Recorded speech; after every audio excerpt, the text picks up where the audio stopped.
aberta a terceira reunião extraordinária de 2022 da Comissão Extraordinária de Defesa dos Direitos Humanos e Cidadania. Informo que esta reunião está sendo transmitida através dos portais da Câmara Municipal. No primeiro momento da reunião, antes de entrarmos de fato no GT de trabalho, nós temos a apreciação de alguns requerimentos. O primeiro requerimento é requerimento 18 de 2022, de autoria do vereador Celso Gianazzi, por onde requer a realização de audiência pública com objeto casas modulares para atendimento de pessoas em situação de rua na cidade de São Paulo. Votarei os requerimentos em blocos, então. Requerimento 19 de 2022, de autoria da vereadora Érica Hilton e do vereador Eduardo Suplicy, requerendo pedidos de informação à Secretaria Estadual de Negócios da Segurança Pública, na figura de seu secretário, general João Camilo Pires de Campos, sobre as possíveis violações aos direitos fundamentais em relação às pessoas afetadas pela Operação Caronte em demais incursões relativas à região da Cracolândia. Requerimento 20 de 2022, da minha autoria e do vereador Eduardo Suplicy, requerendo informação à Secretaria Municipal de Saúde, na figura do seu secretário, senhor Dr. Luiz Carlos Amargo, à Secretaria Municipal de Assistência e Desenvolvimento Social, na figura do seu secretário, senhor Carlos Bezerra Júnior, sobre as políticas de acolhimento institucional, redes de atendimento e de cuidados em saúde não direcionadas à população em situação de rua no território central da Luz, bairro conhecido como Cracolândia, no município de São Paulo. Requerimento 21 de 2022, de minha autoria e de autoria do vereador Suplicy, propondo o envio de convite às autoridades municipais a fim de que acompanhem as reuniões do grupo de trabalho interinstitucionais sobre a Cracolândia. Requerimento 22 de 20, de autoria de minha autoria, requerendo a aprovação de indicações do nome para compor a comissão julgadora do patrimônio Carolina Maria de Jesus do Prêmio, julgadora do Prêmio Carolina Maria de Jesus, a ser realizada em novembro de 2022. Requerimento 23 de 2022, de minha autoria e de autoria do nobre vereador Eduardo Suplicy, requerendo informações às secretarias de habitação em nome do GT das Ocupações. Esses são os requerimentos que temos sobre a mesa para serem votados. Votarei eles em bloco. Os vereadores que estiverem de acordo com a aprovação dos requerimentos permaneçam como estão. Está aprovado.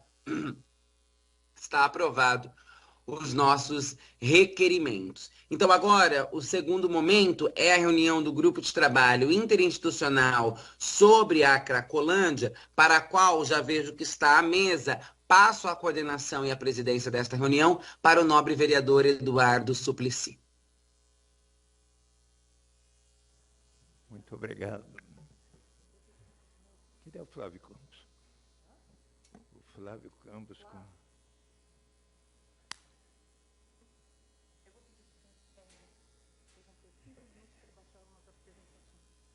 Certo. A prezada vereadora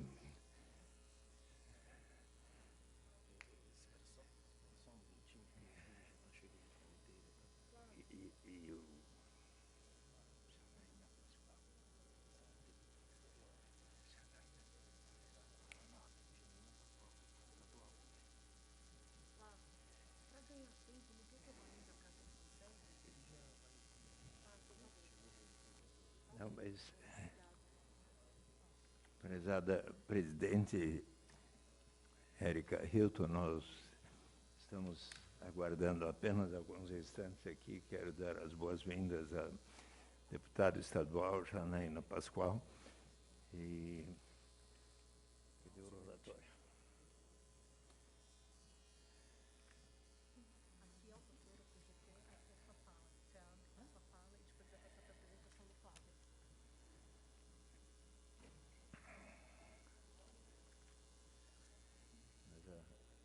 Mônica pediu para esperar um pouco. Pode abrir, já pode falar ou não? Não, mas ela falou para parar, para esperar. Acho que era esperar a gente. Não. Os microfones estão abertos.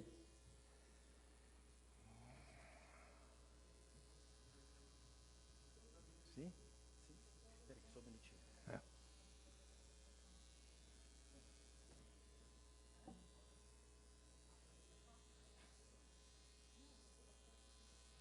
Pode abrir fazendo a sua fala, depois o Flávio vai falar.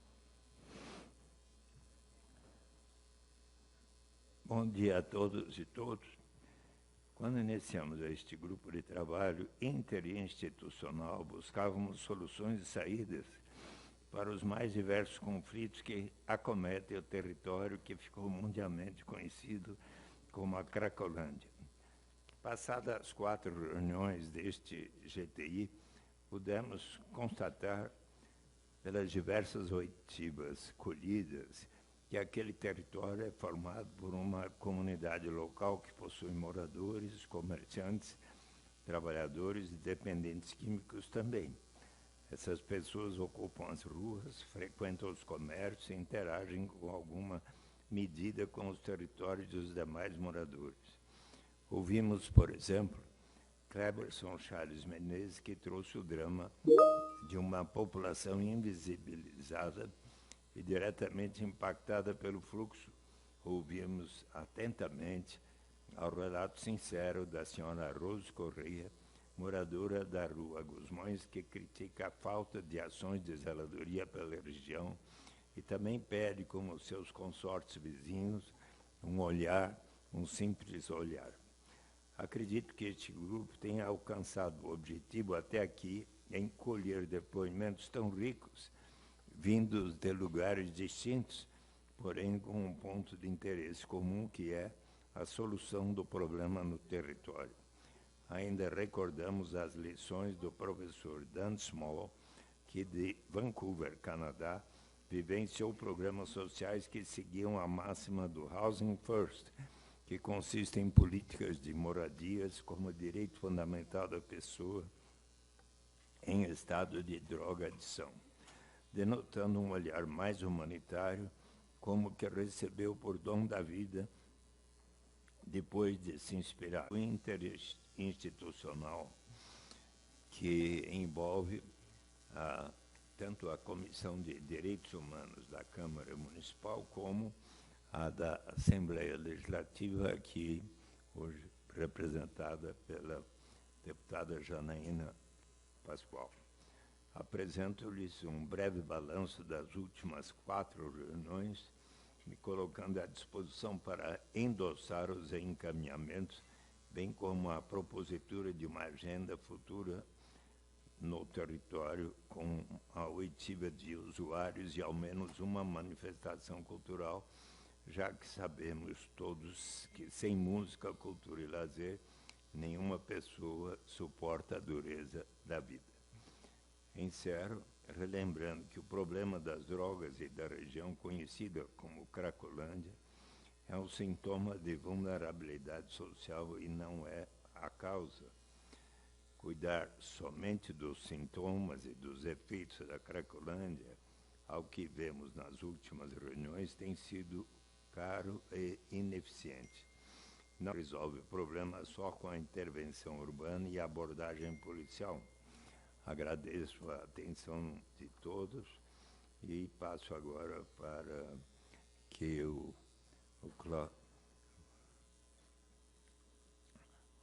Flávio Campos aqui nos transmita o balanço das primeiras 4 reuniões do grupo de trabalho. Peço que... Enquanto o Flávio posiciona, chama todo mundo, porque é do dia 6 para partir na mesa. Aqui tem todos os fazem parte da mesa os membros do grupo de trabalho da Câmara Municipal da Assembleia Legislativa e, então, convido para estarem aqui sentados à mesa os representantes do COMUDA, Conselho Municipal de Políticas Públicas, Drogas e Álcool. Está presente o Marcos Muniz? Ou Cecília Galício, ou Cristiano Marona. Do CONED, Marcelo Ribeiro de Araújo, do Conselho Estadual de Políticas sobre Drogas. Do CONDEP, Conselho Estadual de Defesa dos Direitos da Pessoa Humana, Dimitri Salles. Do Comitê Pop Rua, a Roseli Kramer, pode sentar-se à mesa. Do Ministério Público de São Paulo, Arthur Pinto Filho, promotor de Justiça de Direitos Humanos. na área de saúde pública, do Fernanda Balera, do Núcleo de Cidadania e Direitos Humanos da Defensoria Pública do Estado de São Paulo, a Juliana Valente, da OAB de São Paulo, moradores da região, Janaína Xavier, moradora de ocupação, o João Carlos, morador do Complexo Júlio Prestes, Henrique Parra, morador da Rua Helvécia, e ainda os representantes das organizações da sociedade civil, o Flávio Falcone, do Grupo Teto, Trampo e Tratamento, Maria Angélica Comis, do Centro de Convivência Edley, a Natália Oliveira, da Iniciativa Negra por uma Nova Política de Drogas. Pede para quem estiver online e informação online. Os dois representantes são... Eu convidei para estar à mesa. Vê quem está online, pede para se manifestar se algum representante está online. Pergunto se alguns dos representantes de organizações sociais citadas estão presentes online. Sim, Quais, por favor? Pode mencionar os seus respectivos nomes? Maria Angélica Comis, do Centro de Convivência Edley. Cecília Galício, do Comuda, São Paulo. Fernanda Valera, da Defensoria Pública de São Paulo. Quem mais?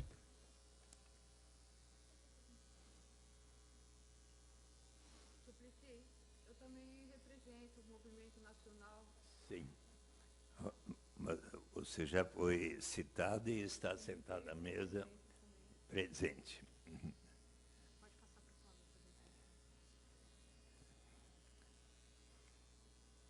Então, podemos passar a palavra ao Flávio Campos, que vai sintetizar aquilo que foi objeto de nosso trabalho nas 4 audiências que já tivemos.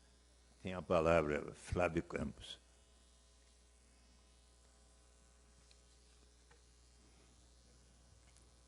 Olá, bom dia a todos. Bom dia, vereador Suplicy, presidente dessa mesa, na pessoa de quem eu cumprimento os demais presentes. A nossa intenção aqui é fazer um breve balanço do que foi amealhado nas últimas 4 reuniões, em termos de depoimento, colheitas de testemunhos e encaminhamentos feitos, seja pelo poder público ou por sugestões da sociedade civil.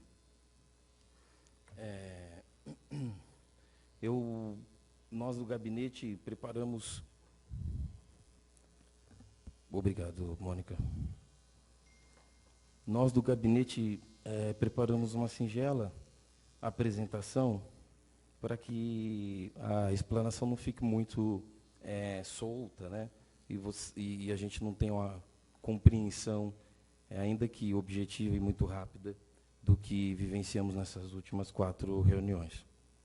Mas, na primeira reunião, fica aí uma sugestão, nós e a comunidade chamada Cracolândia, onde nós abrimos o grupo de trabalho e, nesse momento, eu gostaria de passar brevemente com todos vocês em que consiste esse grupo de trabalho, a formação desse grupo de trabalho e a composição desse grupo de trabalho, que também é importante rememorarmos rapidamente.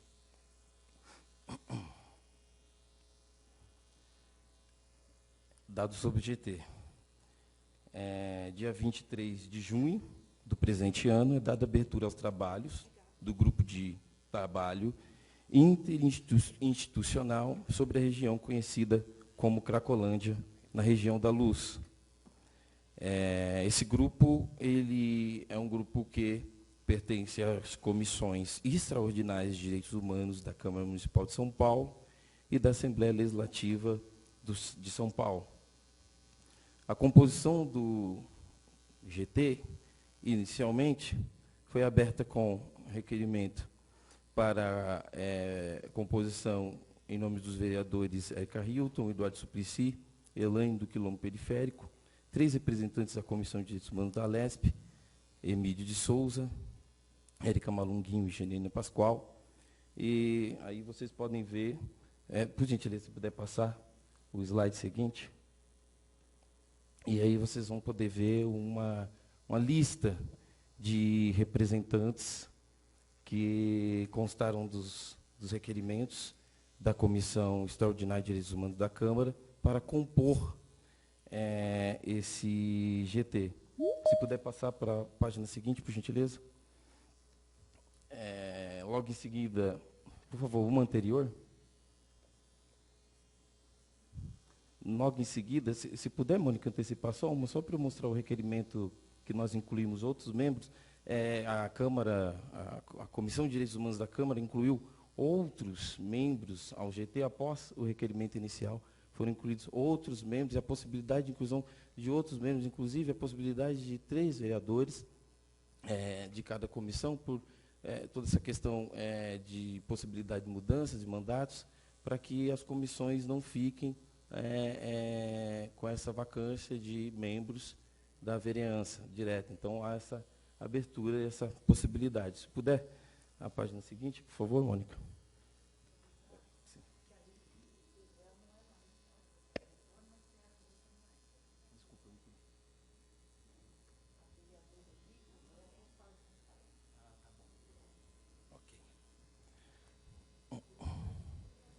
Na página seguinte, nós temos a composição da CDH.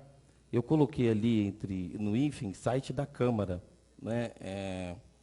Mas já recebemos a informação de que, por exemplo, a vereadora Edith Teruel não faz parte mais da Comissão de Direitos Humanos.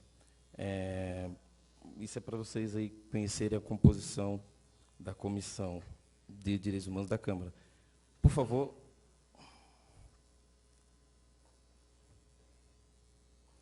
Eu passo brevemente para a composição da Alesp. A presidência da Comissão de Direitos Humanos da Alesp está com o deputado Emílio Souza e a vice-presidência com Altair Moraes. Esses são os demais membros. Por gentileza, se puder.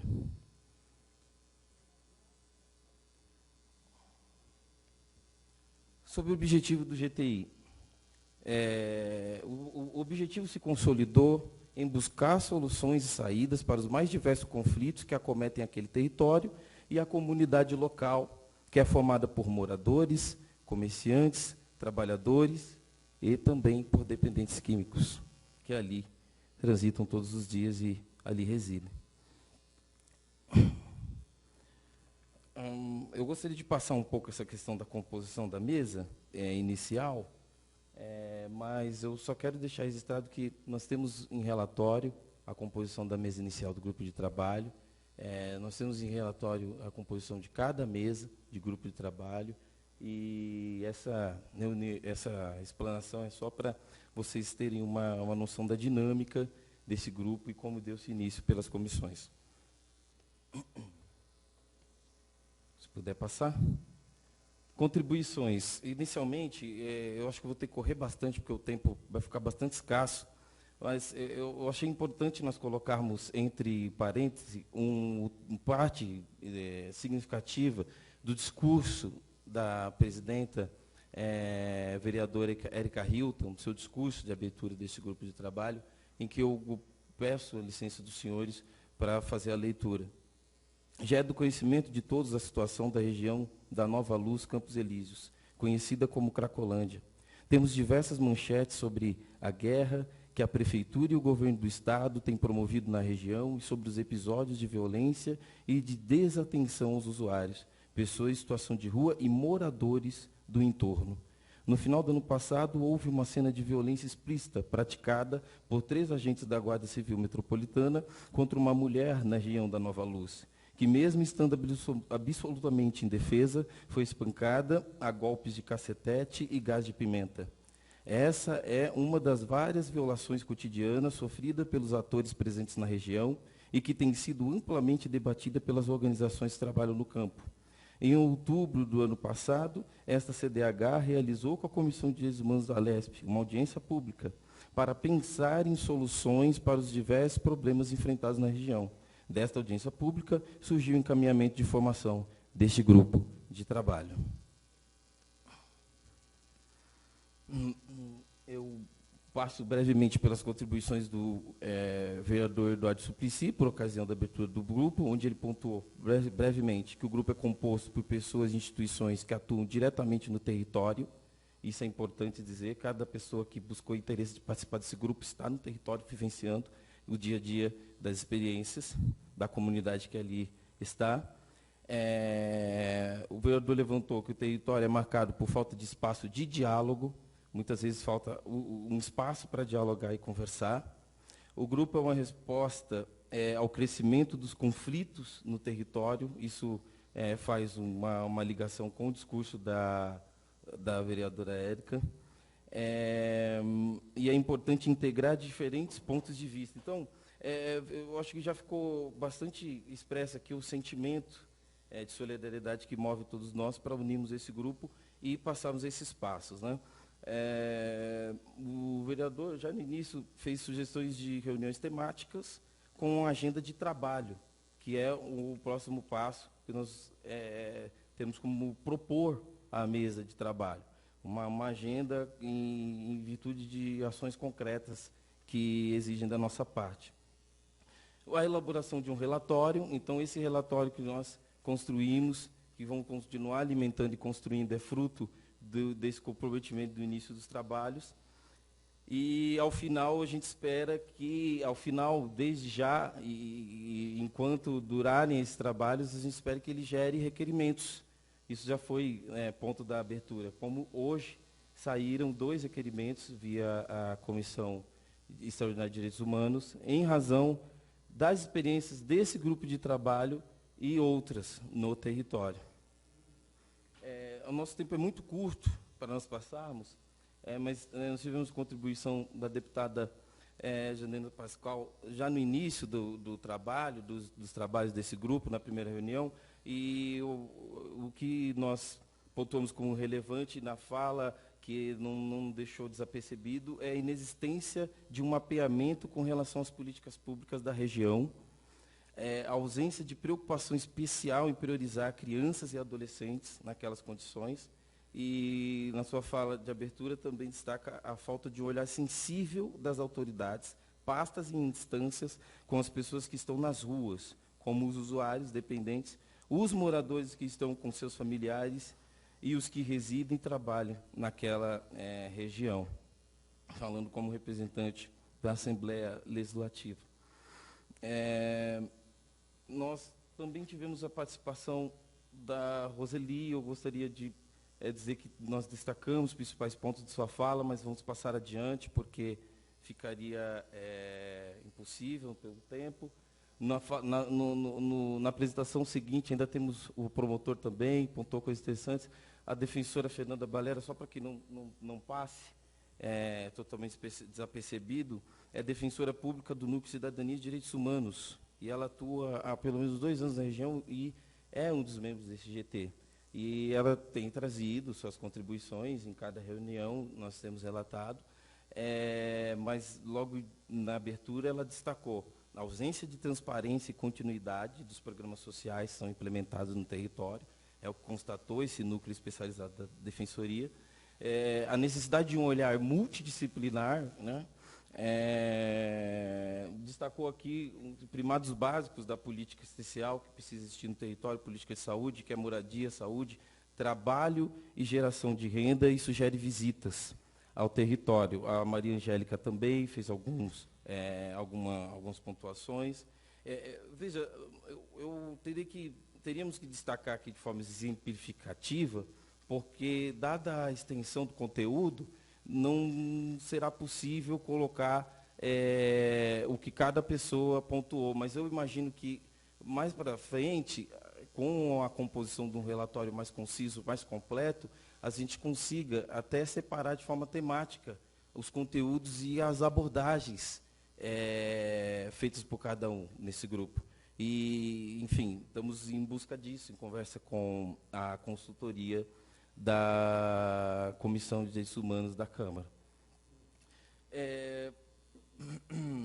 Eu gostaria de pontuar a fala do Clebson Charles Menezes Souza, uma pessoa que está bastante participativa no nosso grupo, nós levantamos algumas falas, porque percebemos que o Charles ele recebeu, por parte de alguns moradores, a incumbência de levar à frente algumas mensagens, e nós destacamos aqui algumas falas do Charles, no que diz respeito ao movimento Crack Não Solução, que é um movimento que busca legitimidade e voz dentro do ambiente de discussão desse debate.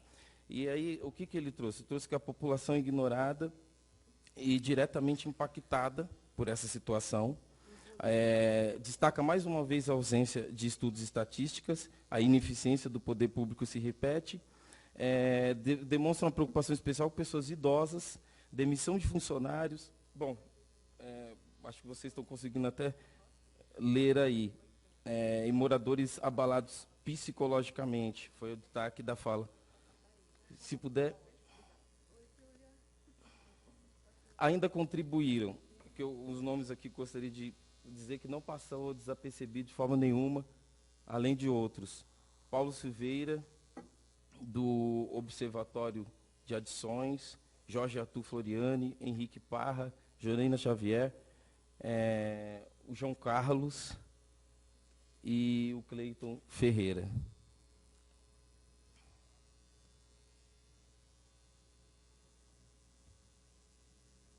Bom, vamos para a segunda reunião, que levantou o seguinte questionamento. No final da primeira reunião, ficou o encaminhamento de que nós ouviríamos um especialista, o professor Dan Small, na reunião seguinte. E o professor Dan Small veio compartilhar. O que nós destacamos aqui como interessante é que, na oitiva dos moradores, o Dan Small ele pôde explanar muitas questões que envolvem aqui o nosso território, e eu acho que teve dali um conteúdo muito positivo para o nosso grupo. Então, nessa reunião, aconteceu também a oitiva dos moradores e comerciantes. Não foi só a oitiva do Dan Small, os moradores tiveram oportunidade, os comerciantes tiveram oportunidade de falar e pôs suas posições para o professor Dan Small, inclusive. Compartilhamento de experiência do professor e discussão sobre a política. Sobre a oitiva dos moradores, a reunião deu início com a fala da deputada Janaína sobre o motivo das preocupações dos moradores. Por que os moradores estavam preocupados com toda a temática? E aí trouxe vídeos, fotografias. Eu não sei quem estava aqui na segunda reunião se recorda. Eu fiz até, separei uma fotografia que está essa é uma imagem feita da janela de um prédio que busca registrar um momento do fluxo, né? Então, nós temos algumas imagens, foram trazidas também pelo Charles. Deixa eu só pegar o nome aqui de quem fez comentários. O Iésio Silva, presidente da Associação Pró Campos Elísio Melhor, fez alguns comentários a essas imagens e vídeos, inclusive furtos e diversas situações ali do entorno. Desculpem. Professor Paulo Silveira, membro do Observatório de Adições, ele, na sua fala inicial, destacou que o Observatório busca caminhos para possibilitar cidadania aos usuários, né? E o professor Paulo Silveira foi a pessoa encarregada de nos trazer o professor Dan Small, né, o vereador, se não me falha a memória, ele fez o convite do professor Dan Small, fez uma breve explanação do trabalho do professor Dan Small para nós e nos levou a discutir, junto ao professor Dan Small, na segunda reunião, a experiência de Vancouver. Eu não sei se vocês estão lembrados sobre, nós temos falado das similaridades, né, com a região que nós chamamos de Cracolândia e a região de Vancouver, que também possuía as chamadas zonas de abandono. E ele revolveu um pouco esse conceito com a gente de zonas de abandono, que é onde estariam as pessoas que vivem que eles chamam, tanto o professor Dan Small, depois o professor Paulo também ele usa nas suas expressões, sombra. As pessoas estão na sombra da sociedade, que, segundo o professor Dan Small nos colocou, é uma condição de violência estrutural, que sofrem violências, perpassam diversas violências para essas pessoas, né? E que ele traz um relato importante sobre um jovem sino-canadense e a Ilha da Lepra. Eu não sei se vocês conhecem essa expressão, mas no Canadá, se puder passar adiante, por gentileza, no Canadá existiu uma ilha onde as pessoas que tinham lepra estavam em condição de totalmente vulnerabilizadas, elas eram enviadas para essa ilha, só que tinha um dado específico. Apenas pessoas de origem sino-canadenses que eram encaminhadas para aquele lugar. Então, era como se fosse um centro de concentração racista, onde algumas pessoas tidas como indesejáveis ali pela sociedade eram depositadas para, enfim, agonizarem. Antes mesmo dessa questão, se puder antecipar só uma questão da experiência de Vancouver, que o professor nos traz, eu acho que é um dado importante para a formação do nosso grupo, uma antes, por gentileza, é que o professor ele chama para uma mudança da ótica, né, de enxergar a questão. Ele trabalhou por muitos anos, né, por décadas na temática e no território, ele viu os programas acontecerem e ele percebeu que a mudança de mentalidade da comunidade é importante, a comunidade do entorno. Como assim a mentalidade? Ele disse que não é bom nós aplicarmos uma ótica de culpa do usuário. Seria melhor que não tirássemos a culpa do usuário e colocássemos a culpa no sistema, algo nesse sentido. Virmos assim, as soluções para os problemas no sistema e não na pessoa, que obviamente já está ali completamente vulnerabilizada.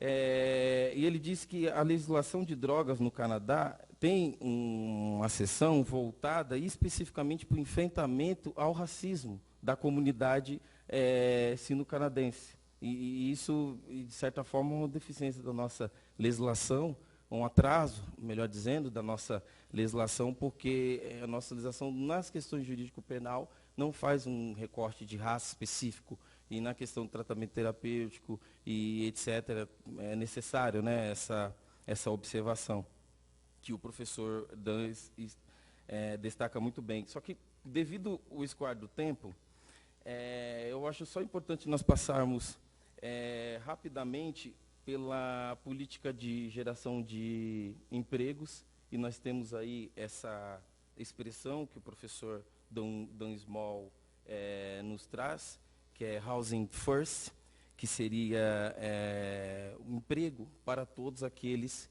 que estão sujeitos àquele programa de requalificação pessoal, requalificação profissional, de retomada da sua dignidade, que é a política de moradia, né? A política de moradia para essas pessoas, que antes os adictos em Vancouver, eles tinham o seu direito à moradia tirado pelo Estado por uma questão de ebriedade. Então o Estado entendia que eles não tinham condições de gerir seus bens e tiravam deles o direito à moradia, isso instabilizava completamente aquela comunidade e gerava todos esses transtornos. Eles verificaram que transformar o direito à moradia em direito fundamental é uma forma de, vamos colocar assim, dar a essas pessoas o mínimo de autoestima e sobriedade para os seus projetos e enfim, obras do cotidiano. A política de trabalho, geração de empregos é muito importante, mas não vai dar tempo de nós falarmos dela, senão só na questão da demonização do projeto. Por que nós somos do Dr. Dan Small? Porque a experiência de Vancouver poderia nos trazer algumas bases teóricas, filosóficas ou práticas para a gente discutir, né, um pouco o nosso problema de forma concreta. Só que, obviamente, na reunião, não sei se vocês se recordam, eu vou, só para concluir mesmo, falar rapidamente da opinião de uma das moradoras da região, que eu achei que foi assim, de muita importância, que é a Rose.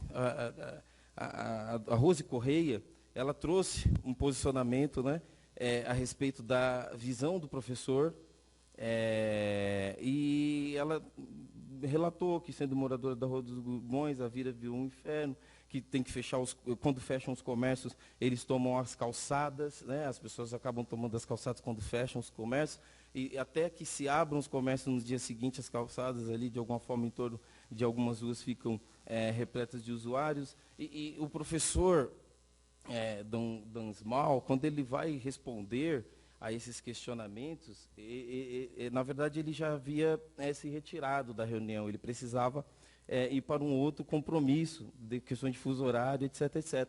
Porém, todo o conteúdo apresentado anteriormente pelo professor, de alguma forma, responde a esses questionamentos. Então, eu acredito que vai ser um resultado do nosso grupo, nós, de repente, concentrarmos certos elementos e informações para trazermos em outras ocasiões e encontrarmos ali respostas que não aparecem hoje, mas vão aparecer em algum momento em outra reunião ou vão aparecer nas reuniões seguintes.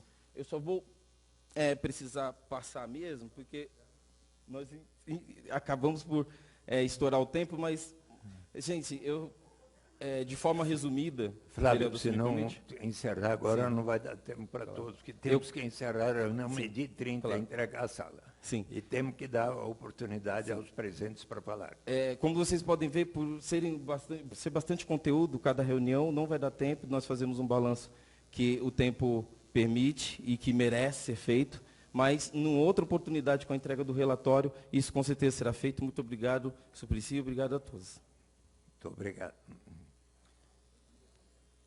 Eu queria chamar para a mesa o Flávio Falcone e a Juliana Valente, que são representantes dos grupos de trabalho, e como na semana passada ocorreu, seja bem, um episódio com o Flávio Falcone, que nos preocupou bastante, ele chegou a ser detido pela polícia, eu agradeço se puder nos relatar o que aconteceu exatamente, por favor.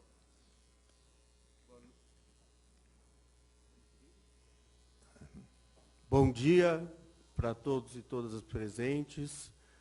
Quero saudar o vereador Suplicy, a deputada Janaína Pascoal.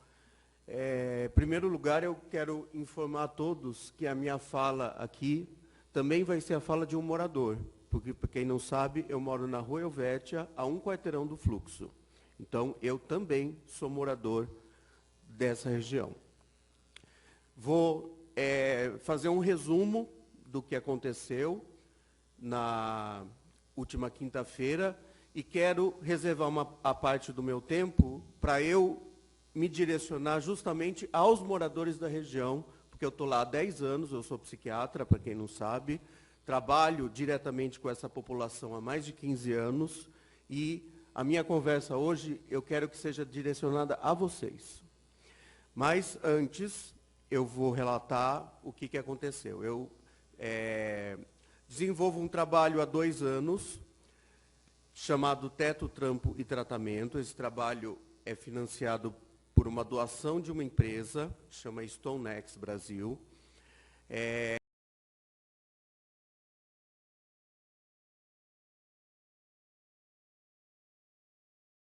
Essa foi a situação cheia de ilegalidades. Acho que você que é a senhora que é advogada deve saber, pelo menos, né, que isso é totalmente ilegal, o que foi feito comigo e com os outros funcionários e usuários da minha atividade, mas eu entendo que esse ataque não é um ataque a mim.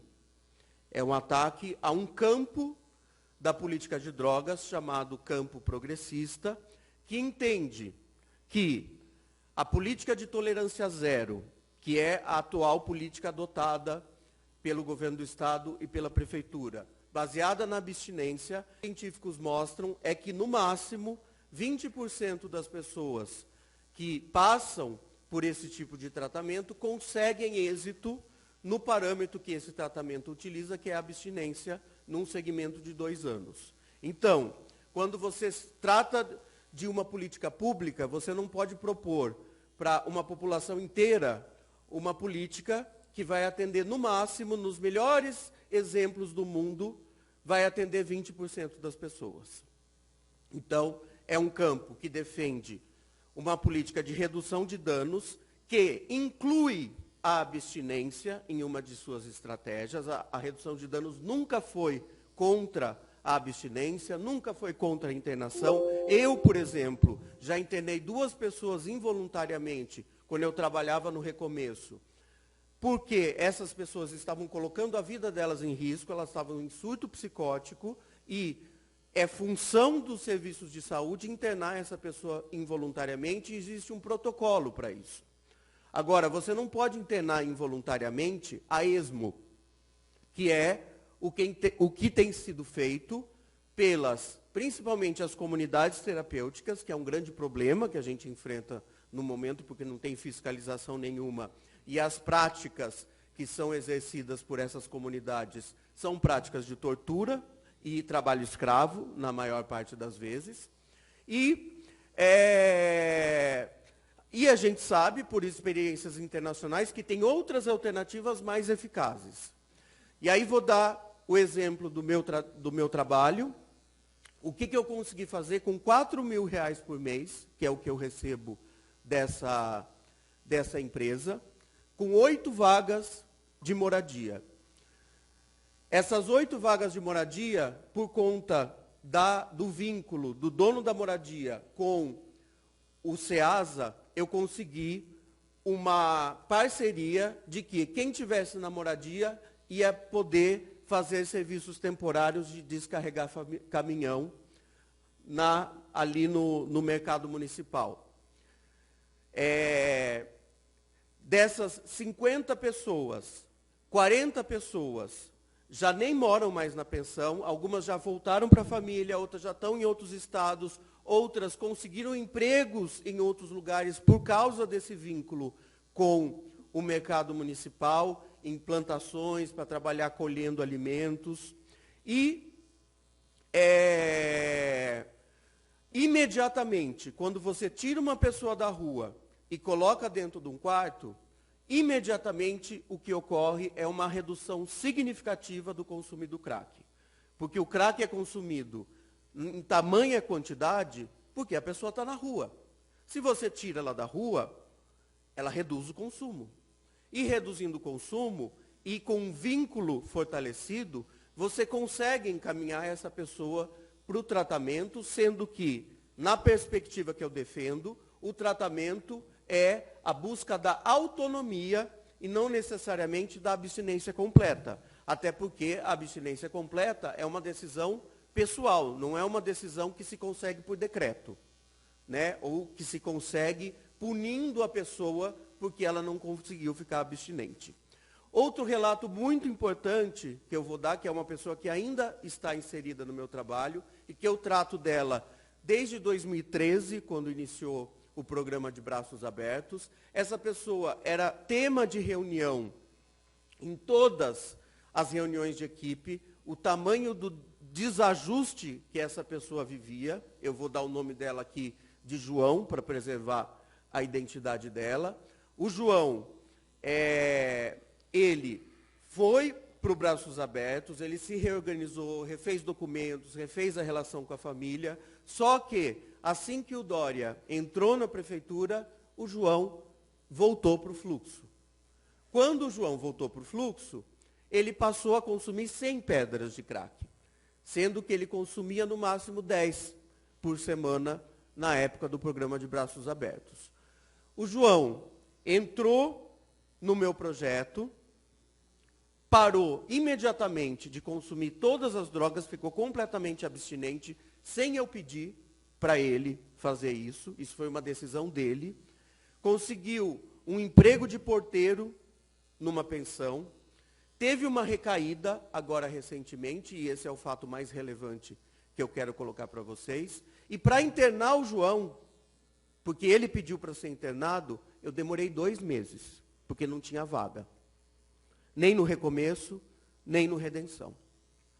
Então, fica aqui um exemplo prático de que o problema não é eles quererem a internação. Eles querem a internação, só que não tem vaga.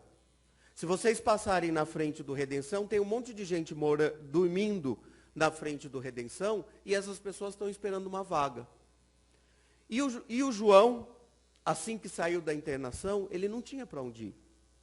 E para onde que ele foi? Para Cracolândia de novo. Então, essa proposta, que foi inclusive publicada hoje na Folha de São Paulo, de que o governo está contratando mais vagas de internação voluntária, involuntária e compulsória, é uma falácia científica. Por quê? É uma resposta fácil, que a população consome como se fosse uma solução milagrosa e uma solução fácil, só que, como profissional, eu digo para vocês que isso não é verdade. E mesmo as internações involuntárias, que, para quem não sabe, involuntária é quando um familiar ou um médico pede a internação. E compulsória é quando um juiz pede a internação e a pessoa só sai da internação quando o juiz manda. Mesmo as involuntárias, eu trabalhei 2 anos no programa Recomeço, que tem internações involuntárias.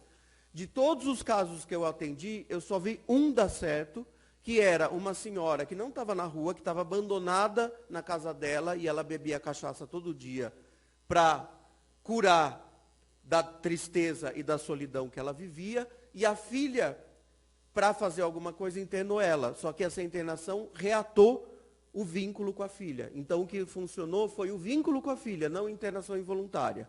O resto dos casos, todas as pessoas falavam para mim: doutor, eu estou mentindo aqui dentro para eu não ter que ficar mais tempo, e assim que eu sair daqui eu vou voltar a usar. Eu não queria estar aqui. Então, a internação involuntária, se a voluntária tem uma eficácia no parâmetro da abstinência baixíssimo, a involuntária é praticamente 0, a eficácia disso. Só que o custo disso para os cofres públicos é altíssimo. E tem muita gente ganhando muito dinheiro com isso. Com essa porta giratória, porque a pessoa interna, volta para o fluxo, fica doente de novo, chega num ponto que não aguenta mais, volta para a internação, aí melhora, volta para o fluxo, volta para a internação, e os cofres das OS e das comunidades que lidam com esse problema está sempre cheio.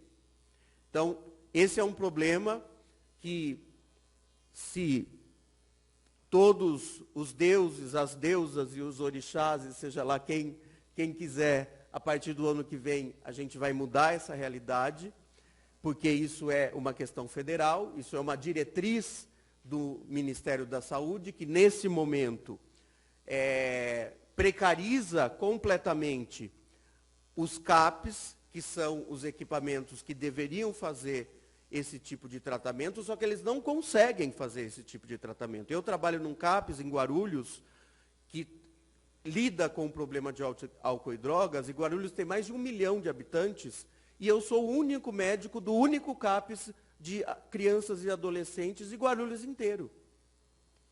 E por que isso? Porque, nos últimos 4 anos, o governo federal avançou 1% o número de CAPs, enquanto que as comunidades terapêuticas avançaram 500%.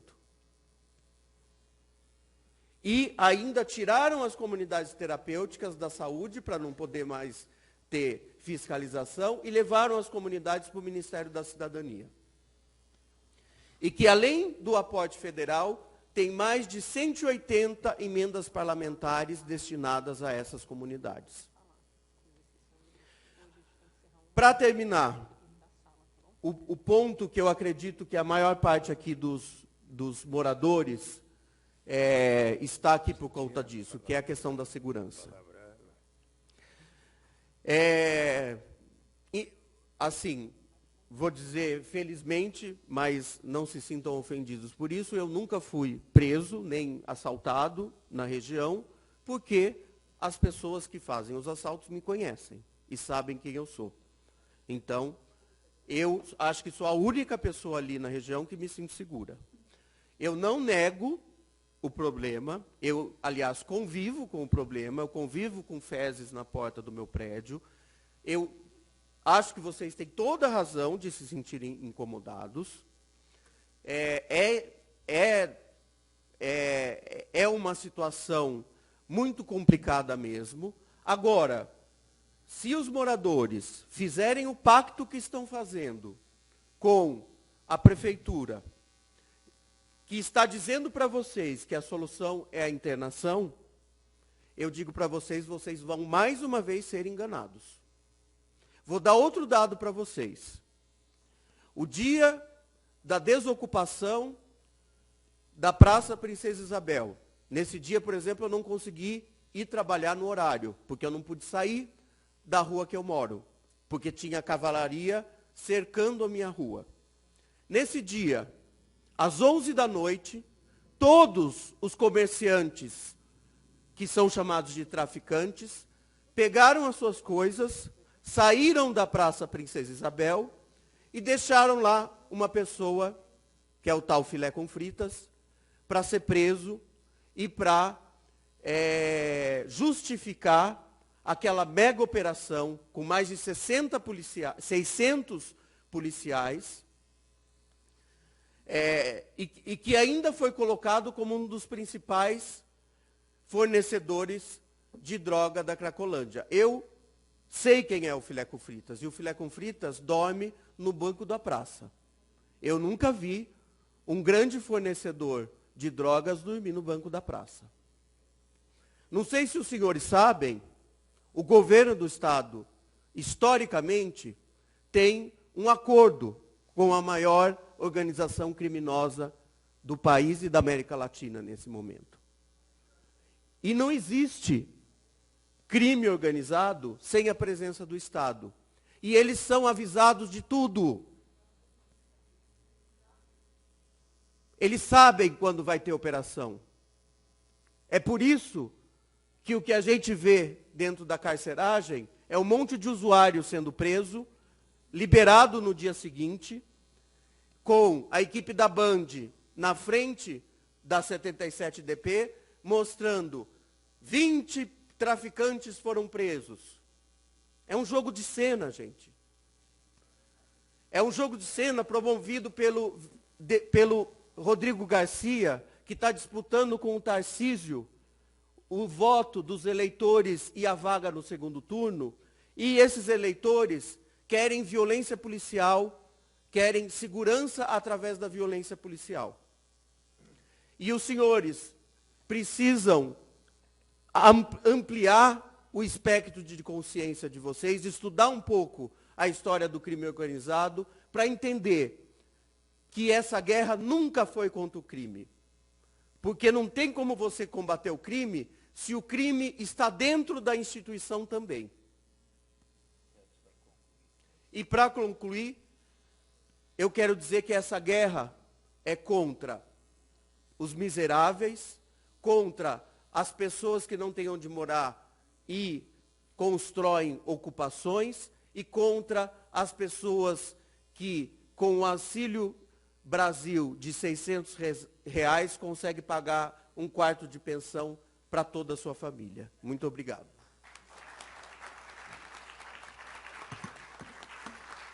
Obrigado, Flávio Falcone, por esse importante depoimento de quem tem uma experiência e vivência ali na própria região. Eu, dada a relevância do que você falou, eu até passo a palavra à deputada Janaína Pascoal. Talvez ela tenha alguma pergunta especial ou uma reflexão, mas eu como nós estamos aqui em colaboração mútua, acho, eu preciso passar a palavra para ela e depois os demais terão o direito. Muito obrigada, senador Suplicy, cumprimento Vossa Excelência, todos os integrantes da mesa, do grupo que estão à distância, as pessoas que estão aqui presencialmente e à distância também. Nós temos trabalhado muito em torno dessas questões, é um problema complexo, né, eu venho dizendo isso, entendo o sofrimento do doutor, as indignações, mas eu acho que é importante também, doutor, a gente tomar alguns cuidados com generalizações. Vou dar um exemplo. Nós tivemos nesse mês de julho, recesso aqui da Câmara, 2 reuniões foram realizadas na Assembleia e, ao lado dessas reuniões, eu faço visitas. Tá? Então, eu nem endeuso, nem demonizo, né, os tratamentos médicos nas suas várias vertentes e também não endeuso, nem demonizo o trabalho das comunidades terapêuticas, por exemplo. Eu visitei várias. Né? Visitei, por exemplo, o trabalho da Fazenda Esperança, visitei uma comunidade terapêutica chamada Piniel, em Rio Claro, por esses dias. Fui visitar o trabalho, ali no seio da Cracolândia, do pessoal da Cristolândia. E eu não consigo achar que nós possamos, vamos dizer assim, generalizar que sejam trabalhos menores, ou trabalhos indignos, ou trabalhos com alguma intenção, né, de amealhar recursos, porque muitos vivem exclusivamente até de doações. Da mesma maneira que a gente tem questões envolvendo as OS, eu fiz parte da CPI das OS, lá na Assembleia, tem OS de fachada, não só nessa parte de drogadição, tá? Em tudo, infelizmente. São OS de fachada, com pessoas já coligadas com gente que está no poder para desviar recursos. Intrigantemente, muitos nomes são conhecidos, nada acontece, mas existem instituições de saúde que fazem um trabalho importante. Isso que o senhor traz com conhecimento na condição de psiquiatra, que as internações, né, têm uma taxa de sucesso muito módica, né, que existem as recaídas. Isso é verdade tanto para as internações médicas exclusivamente, como para as internações nas comunidades terapêuticas. Né?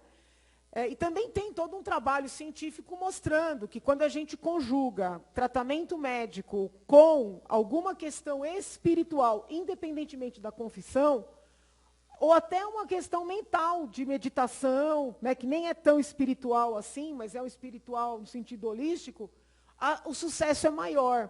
Né? Então, eu acho que a gente tem que só, até para conseguir chegar num denominador comum, todos nós aqui, que temos os nossos olhares diversos, a gente tem que se despir um pouco disso, entendeu? Despir um pouco. Eu sei que é difícil, porque é um ano, além de tudo, eleitoral. Cada um tem seus modelos na cabeça, né, o que é o ideal. Mas aqui a gente tem que limpar um pouco isso. Eu falo isso com todo respeito. Por exemplo, o que está acontecendo no estado de São Paulo? Muitas entidades recebem para ter as vagas, mas por uma questão também ideológica, as pessoas não são encaminhadas. E esse teu depoimento, ele é real, porque eu fui presidente do Conselho de Entorpecentes, o que eu mais recebia era mãe batendo na porta, pedindo vaga, e não tendo vaga. Então, eu estou dizendo, é real o teu depoimento. Mas também tem uma questão ideológica na própria saúde, de pessoas que abominam qualquer tipo de internação. Então, muitas vezes, o Estado paga, fala Estado em termos gerais, pode ser federal, estadual, e por uma questão ideológica, as pessoas não são encaminhadas. Eu fui visitar os equipamentos da prefeitura, falei isso numa audiência que nós tivemos lá na Assembleia. Os equipamentos estão vazios, os pagamentos estão sendo feitos e as pessoas estão no entorno.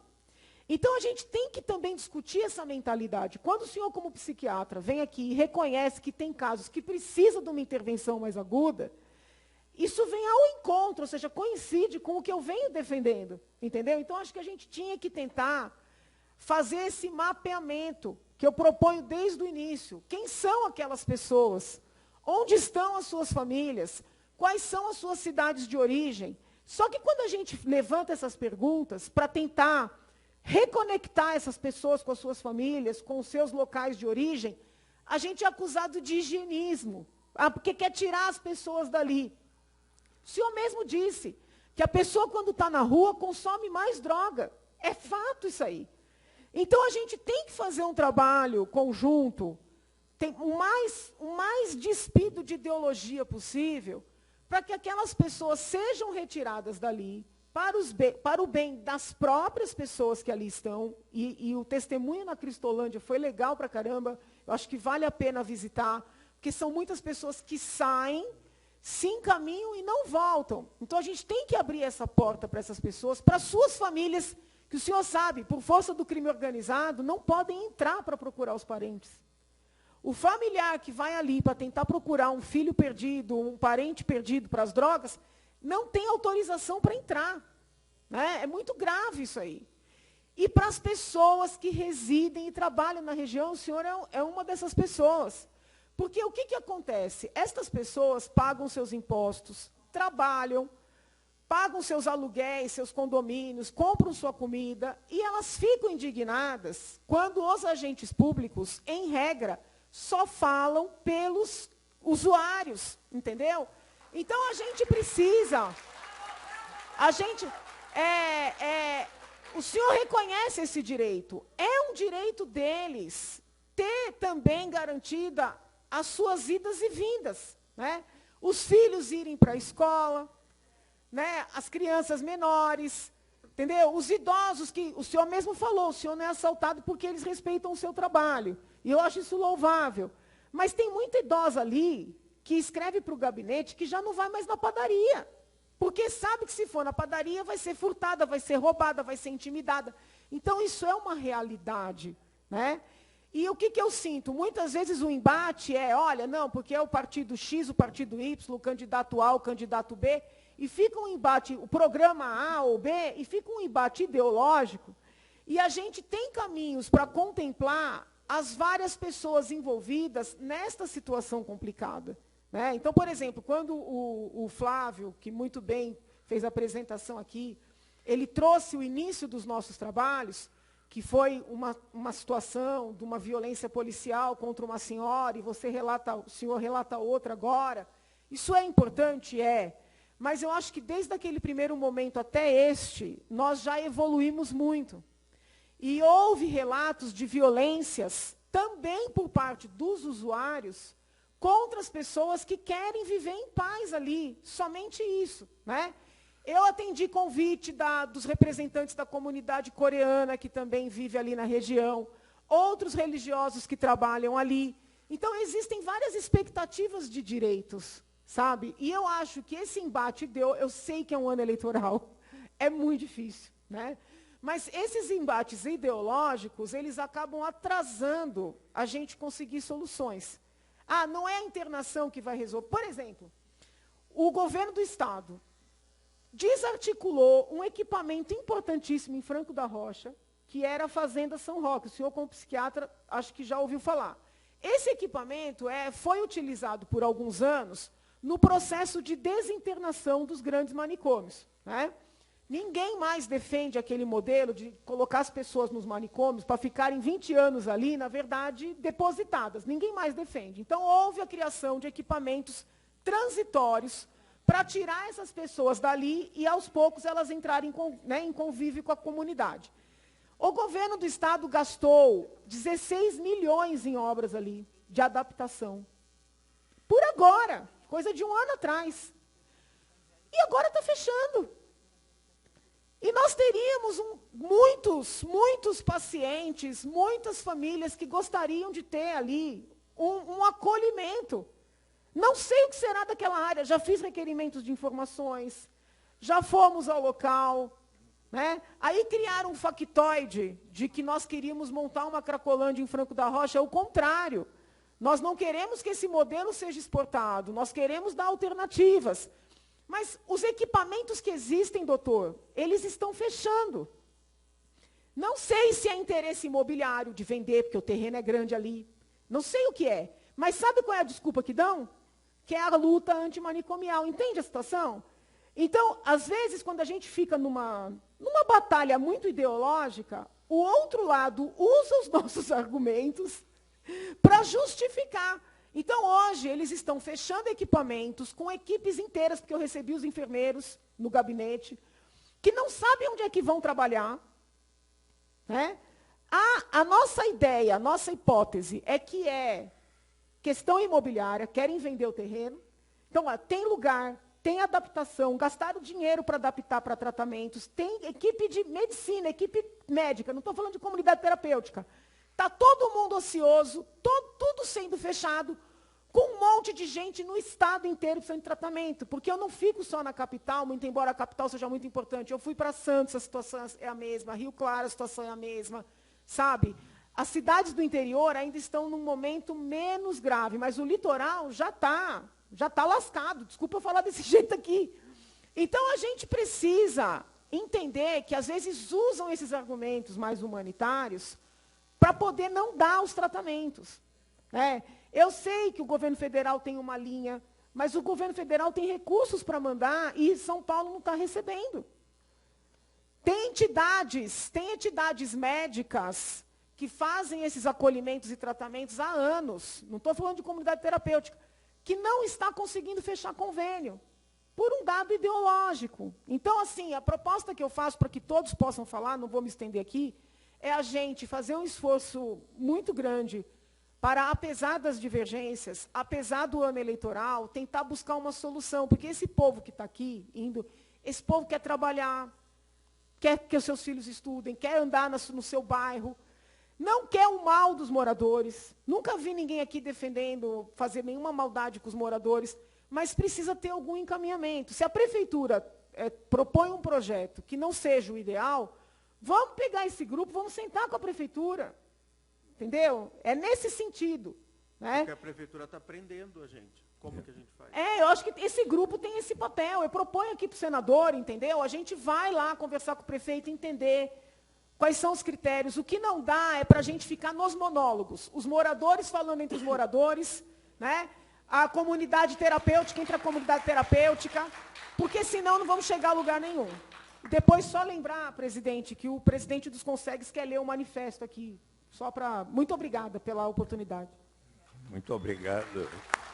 Me desculpem, mas tem alguma fala para as pessoas que estão online, possível? Porque eu não estou conseguindo acessar o chat para me inscrever. Sim. Olha, vou pedir agora que cada um dos 6 inscritos falam no máximo 3 minutos, porque senão nós vamos estourar o tempo. Primeiramente, por ordem de inscrição, o vereador Daniel Annenberg. Alô, presidente, eu não estou inscrito, não. Eu só estou aqui acompanhando. Obrigado, viu, senador? Muito obrigado. Então, Maria Angélica Comis. Boa tarde, estou aqui online. Pois não. Eu gostaria de dar bom dia para todos e todas. Eu queria fazer só uma fala para recapitular um pouco e complementar o que o Flávio Campos falou sobre as reuniões, porque na 4ª reunião que foi realizada na Assembleia Legislativa do Estado de São Paulo, tinha uma pessoa convidada pela deputada Janaína Pascoal, que era o Rafael Bernardon, que é coordenador de saúde mental nacional. E ficou muito nítido o quanto que o Ministério da Saúde veio cobrar o município de São Paulo para aderir aos hospitais psiquiátricos. E hoje saiu uma matéria na Folha justamente dizendo que a prefeitura vai voltar a internar as pessoas na tentativa de internar no Hospital Cantareira, aqui na Zona Norte de São Paulo. E aí fica nítido o quanto que foi utilizada essa reunião, essa 4ª reunião ordinária desse GT, para essa pressão acontecer na cidade de São Paulo, e me parece que funcionou, porque hoje saiu na Folha essa atitude que a prefeitura vai ter. Vale lembrar que nós fizemos, pelo Conselho Municipal de Álcool e Outras Drogas, uma fiscalização nesses hospitais psiquiátricos conveniados aqui na cidade de São Paulo, e que foi identificado que tinha uma assistente social para 70 pessoas internadas, o que é muito grave, porque só vai favorecer essa porta roda giratória que o psiquiatra Flávio falou anteriormente, no sentido de não ter uma porta de saída. Né? Então, quando a deputada fala de equipamentos ociosos, é porque muitas das pessoas já passaram por internação e não tiveram uma boa experiência e a internação não foi eficaz, por isso que elas não buscam internação novamente. Né? Então, não é à toa que tem serviços de internação que estão sendo fechados por falta de adesão. Não é só uma questão ideológica, é uma questão de eficácia. Nesse sentido, o que o município deveria investir são nas unidades de acolhimento, que são unidades de acolhimento ligadas aos CAPs álcool e drogas, que oferecem moradia de pelo menos 6 meses para as pessoas se organizarem, não só hospitais psiquiátricos. E, normalmente, as unidades de acolhimento elas estão no território e o cuidado é em liberdade. Né? Então, não é uma questão ideológica, é uma questão de rede de atenção psicossocial e o Sistema Único de Saúde. Muitas pessoas já passaram por internação e não tiveram o resultado esperado, né? Como os resultados são esperados apenas a abstinência. Então, eu venho aqui deixar nítida a minha solidariedade ao Flávio, no sentido de ser uma trabalhadora, uma redutora de danos, e que também sofre pressão da polícia enquanto faz seu trabalho, e dizer o quanto que é fundamental para que o município invista no acompanhamento em liberdade, porque não é só com internação que se faz o cuidado. Muito obrigada, bom dia. Muito obrigado, querida Maria Angélica Gomes, que foi uma excelente coordenadora de políticas sobre drogas, inclusive do Braços Abertos, quando eu fui secretário de Direitos Humanos. Você é joia. Então, agora... queria passar a palavra ao senhor João Carlos de Souza, que é um dos moradores da região. Bom dia a todos, bom dia à mesa, bom dia a quem está online. Para começar, eu queria fazer uma pergunta bem objetiva, e a resposta seria sim ou não. Vocês querem a Cracolândia na porta da casa de vocês, Suplicy? O senhor gostaria de ter uma Cracolândia na porta do seu? Não, eu... Sim ou não, Suplicy? Porque eu tenho tempo. Não. Janaína, você gostaria de ter uma Cracolândia na porta da sua casa? É uma coisa objetiva. Olha, justamente por entender que isso não é dignidade humana é que eu estou trabalhando, né, para solucionar. É por isso que nós estamos, por isso que constituímos esse grupo de trabalho para tentar resolver o problema. Sim, eu acredito. E nós aqui, eu queria voltar à pergunta. Quem está na ponta da mesa, por favor? Você poderia responder? Quem está o quê? Na ponta na mesa lá. Eu iria. É sim ou não, por favor? Sim. Obrigado. E depois eu falo por quê. Obrigado. A próxima.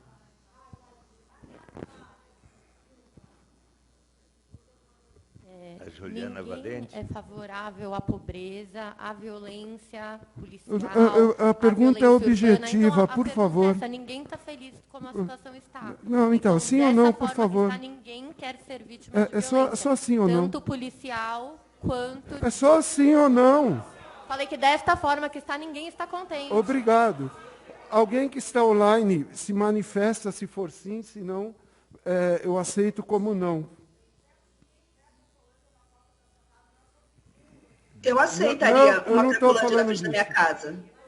Tá ok. Sabe por que eu estou fazendo essa pergunta bem objetiva? Porque desde que eu entrei aqui na primeira reunião, o respeito que tem pelos moradores é pífia.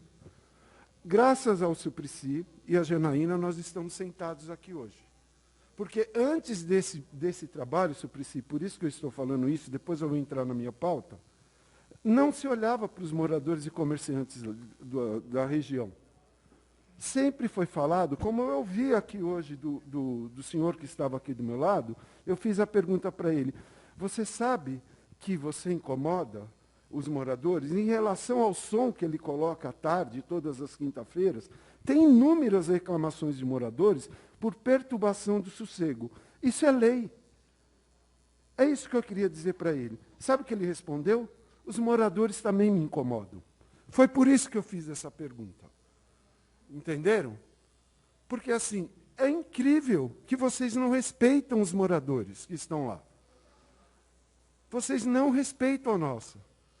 Eu quero passar aqui, hoje, Suplicy e Janaína, eu tinha programado ler o manifesto que não foi incluído no relatório ou no balanço que foi feito nesses meses. Nós entregamos o manifesto aqui, ele não foi lido, então eu estou pedindo, Suplicy e Janaína, que seja incluso esse manifesto que nós já entregamos para vocês. Não, é o outro que nós entregamos e vamos protocolar também aqui na Câmara. Na primeira reunião. Aí, voltando o que o senhor disse aqui do lado, que ele não é assaltado, não é nada, eu acho que a gente, moradores, deveria todo mundo ir lá para o fluxo. Né? Vamos todo mundo lá para o fluxo, porque aí a gente não tem a violência que a gente está tendo aqui. Né? Vamos lá, vamos todo mundo ficar amiguinho lá, e aí a gente não tem preocupação. Acho que foi isso a dica dele. Você entende, senhora, como é falta de respeito com a gente? Não, eu estou falando que vocês falaram assim, não é sobre isso a pergunta. Eu acho que não é isso a pergunta. Eu gostaria que passasse o coisa. Agora eu gostaria, mas, Suplicy, o senhor, eu vou discutir, eu vou exigir. O senhor já ultrapassou os 3 minutos. Eu vou exigir, porque é uma pesquisa. É uma pesquisa, Suplicy, que nós fizemos, porque até agora não teve uma pesquisa sobre o impacto que é causado sobre os moradores e comerciantes. Nós fizemos uma pesquisa no Google que nós levantamos aqui, eu acho que é de extrema importância para o grupo de trabalho. Por isso que eu pedi, é super rápido, são 2 folhas, só para acompanhar. Não vai dar tempo. Eu pergunto ao senhor, qual é o seu nome? Mas, olha só... O senhor poderia citar o seu nome? Meu nome é João Carlos de Souza. João Carlos de Souza. É. E o senhor é membro do GT? Nós viemos aqui... Exatamente. Mas é preciso que agora vamos dar a palavra a outra pessoa. Eu posso falar aqui os coisas? Na próxima. Exatamente.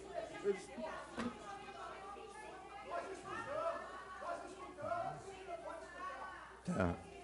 Rapidamente, por favor. Obrigado. Então, obrigado. Essa pesquisa nós fizemos... Eu gostaria que, se pudesse passar aí rapidinho, por favor. Não vai dar tempo, por favor. Então, tá ok. Essa pesquisa... Faz favor. Se quiser que ele fale, por favor, ordem. São duas...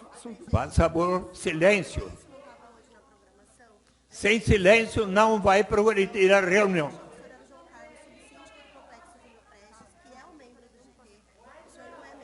Não, eu sou membro, sou morador e o Charles... Então... Não, eu sou do grupo. O Charles não viria hoje. Eu vim no lugar dele, eu acho que ele te avisou. Te avisou. Larissa, aí, vamos deixá-lo... Vamos lá, depois a gente Flávio, discute isso. Por favor, o tempo para ele falar rapidamente, sem interrupção. Então, a pergunta é o seguinte: a Craco afeta ou não a sua vida? 93,3% disse sim. 0,5% não. 0,2% não respondeu. Se o senhor tirar a máscara, vai ser melhor ouvido.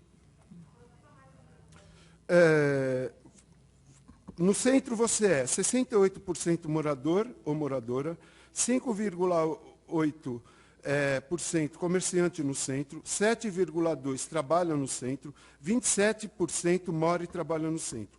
Como a Craco tem afetado a sua vida, rotina? 81% com medo e constantemente apreensiva, 89% constante sensação de segurança, 42% necessita de mudança de horário, casa, trabalho, trabalho, casa, 59% privação de sono, alteração de qualidade, 79% restrição, diminuição da vida social, recepção de pessoas, dificuldade de saída e retorno de casa, 38,5% tem impacto financeiro, 79% tem restrição de acesso, frequência ao lazer da região, bares, restaurantes, praças e teatro. Outro 13%. Como a Craco houve algum impacto na sua saúde, aspecto físico e psicológico?